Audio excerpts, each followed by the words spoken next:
Hey, welcome back to Fam Mama Physics. In this video, we're going to do example 3 from 5.1b, electric field and electric potential energy. This is on electric field, by the way, and this one we're going to do some vectorial addition with the electric field lines. So, example 3, find the magnitude and direction of the electric field at point P due to the charges shown below. And it's not very nicely shown here, but that is point P, by the way. Alright, let's get started. We got a positive charge and a negative charge. So the first thing I would do is I would do a bit of labeling and some drawing here.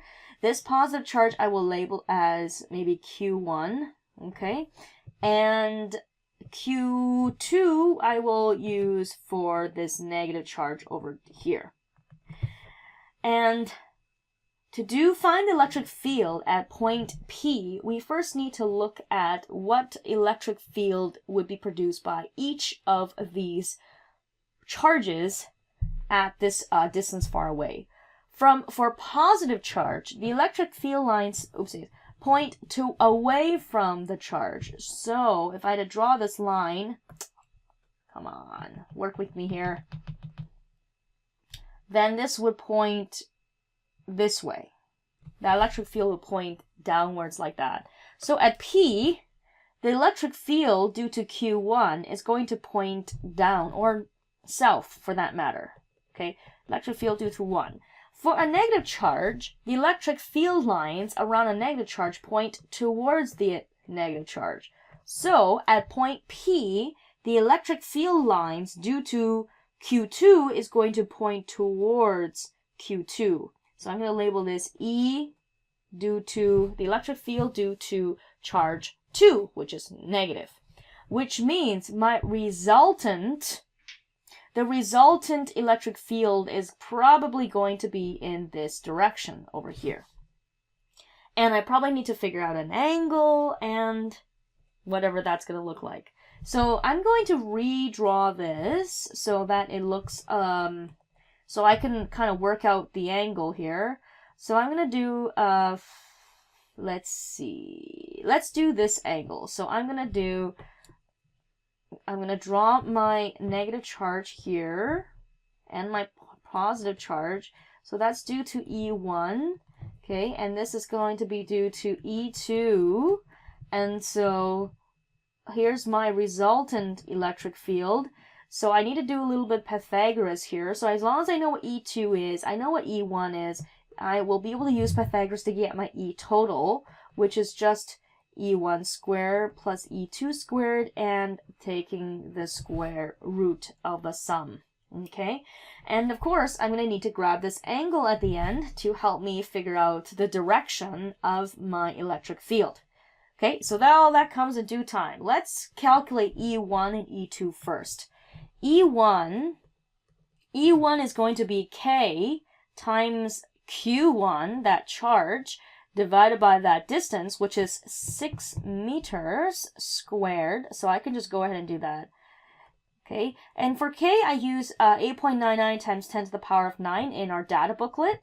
And don't forget, this is 12 microcoulombs, so times 10 to the power of negative 6 coulombs over that distance. And don't forget to square that distance, which oftentimes gets forgotten. So E1, I get something like 996.6 repeated, which of course we need to keep this number, keep the integrity of this number because we're going to use this later. So I'll save this in my calculator.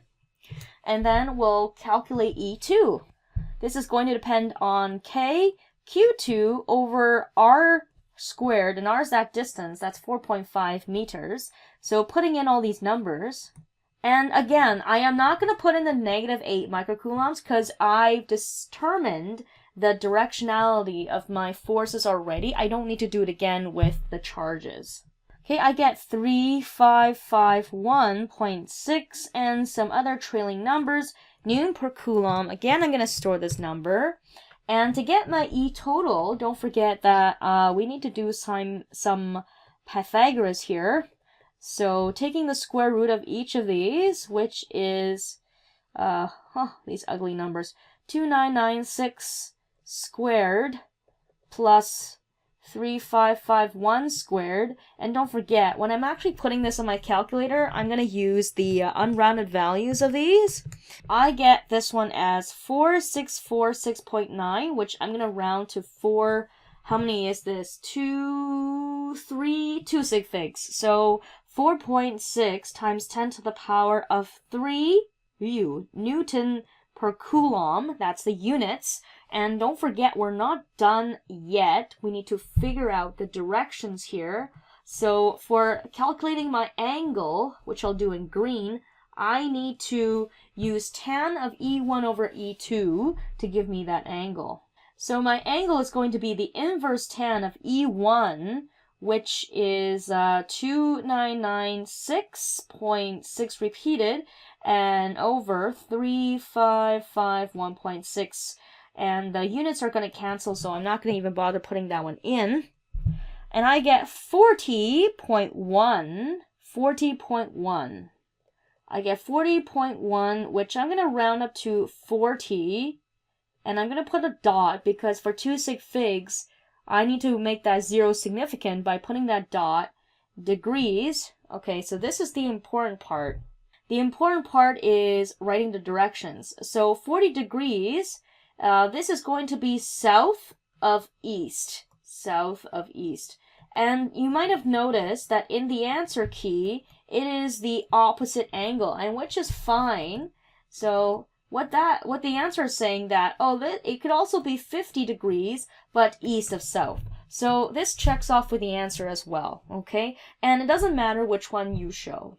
Cool, that was example 3. Thank you for watching. I think there's more below, but hopefully this was helpful. Fan Mama Physics signing out.